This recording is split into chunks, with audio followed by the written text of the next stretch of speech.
They sold out our country all to save money on their taxes. Check it out, leave your comments, ding the bell, share it with your friends, and subscribe to our channel. I also wanted to talk about the rant that I posted today over at thomhartmann.medium.com. And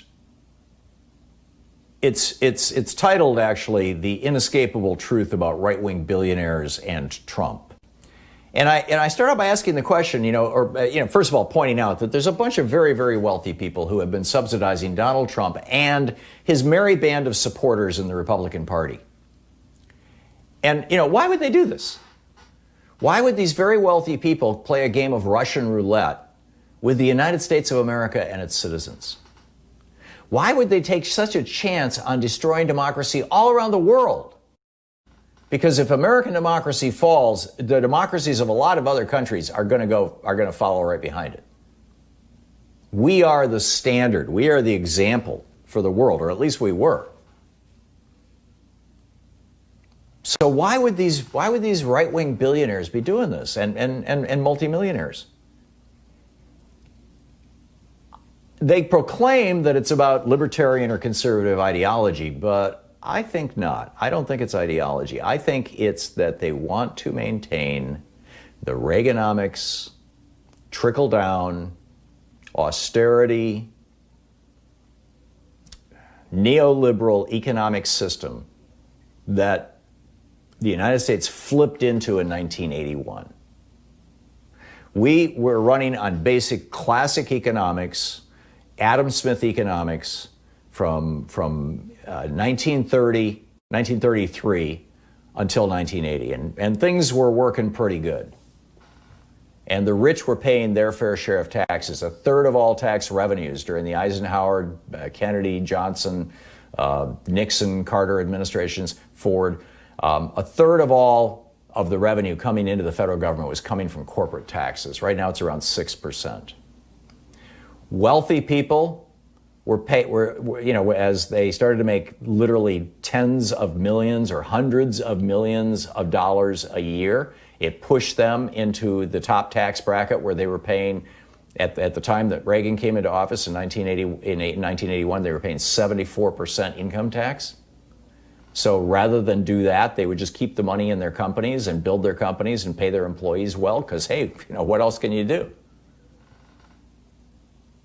And Reagan dropped that top tax rate, both for capital gains and for ordinary income, down to 25%, and suddenly it was off to the races.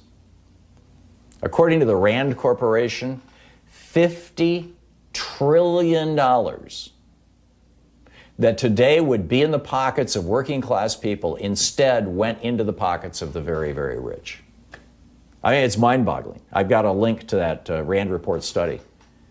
Rand Corporation study in this article over at thomhartmann.medium.com.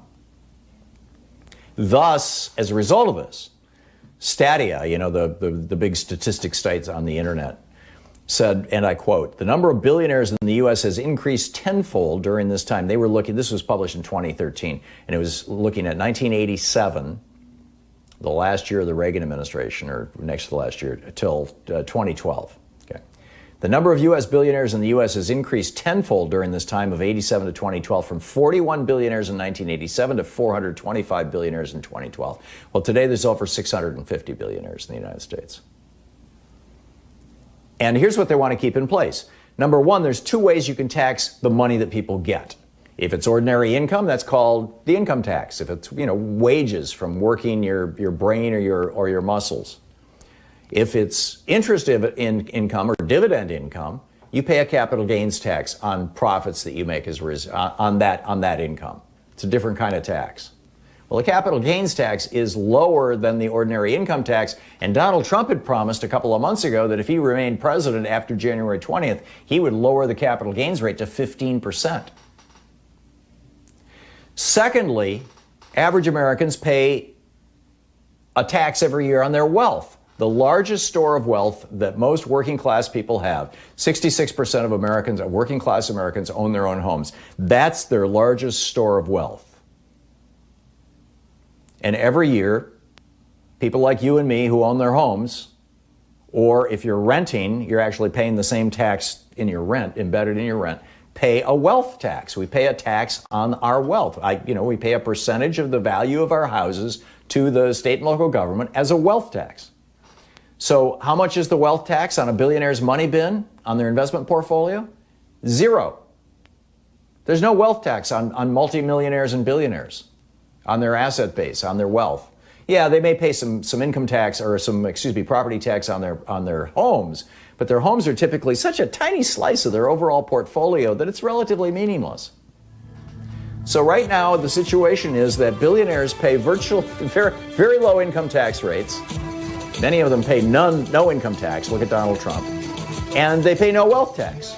Whereas working class people are paying, a solid income tax in the 20% range, plus, a 6% or a percentage of tax on FICA, on Social Security, plus a wealth tax every year in the form of property taxes. And the billionaires support Trump because they want to keep it that way. You're listening to the Thom Hartmann Program. Call 202-808-9925. It's all about the money.